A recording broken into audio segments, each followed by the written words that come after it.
Hi friends, welcome to Telugu kitchen. ఈరోజు మీ ముందుకు ఒక స్పెషల్ రెసిపీతో వచ్చామండి. అది రొయ్యల ఇగురు. ముందుగా రొయ్యల్ని శుభ్రంగా 3-4 సార్లు కడిగి అందులో కొంచెం పసుపు, నిమ్మకాయ, ఉప్పు వేసి శుభ్రంగా కడుక్కోవాలి. కడిగిన తర్వాత దీన్ని ప్యాన్ మీద పెట్టి నీరు అంతా ఎగిరే వరకు ఉంచాలి.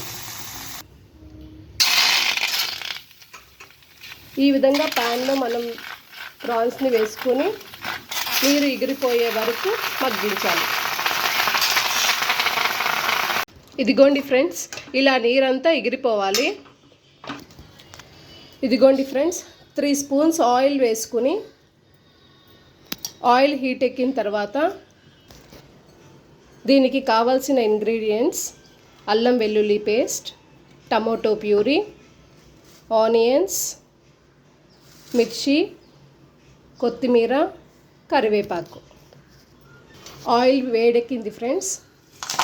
ముందుగా కరివేపాకు వేసుకుని తర్వాత పచ్చిమిర్చి వేసుకోవాలి. ఆనియన్స్ యాడ్ చేసుకోవాలి. అది వేయించుకోవాలి. ఆనియన్స్ వేగాయి ఫ్రెండ్స్. ఇప్పుడు మనం అల్లం వెల్లుల్లి పేస్ట్ని యాడ్ చేసుకుందాం. కాస్త వేయించుకుందాం. అల్లం వెల్లుల్లి పేస్ట్ వేగిందండి. ఇప్పుడు టమాటా ప్యూరీని యాడ్ చేసుకుందాం. టమాటో ప్యూరీని పచ్చివాసన పోయే వరకు వేయించుకున్నాం ఫ్రెండ్స్. ఇప్పుడు తగినంత ఉప్పు, కాస్త పసుపు, స్పూన్లు 2 స్పూన్ల ధనియాల పొడి,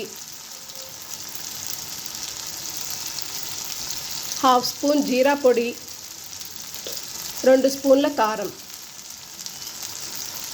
మీకు కావాలంటే మీరు తగ్గించుకోవచ్చు. ఫ్రెండ్స్, ఏ మసాలాలు యాడ్ చేయకుండా సింపుల్గా చేసే రెసిపీస్ ఫ్రెండ్స్, చాలా టేస్టీగా ఉంటుంది. మీరు కూడా ట్రై చేయండి.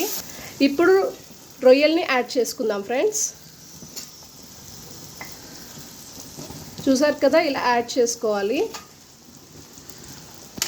కొంచెం కలుపుకోవాలి ఫ్రెండ్స్.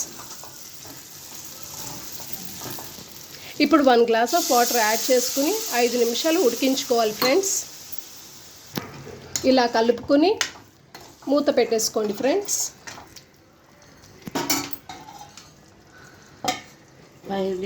ఓకే ఫ్రెండ్స్, గుమగుమలాడే రొయ్యల ఇగురు రెడీ అయిపోయింది. ఇప్పుడు మనం కొత్తిమీర చల్లుకొని స్టవ్ ఆఫ్ చేసేద్దాం.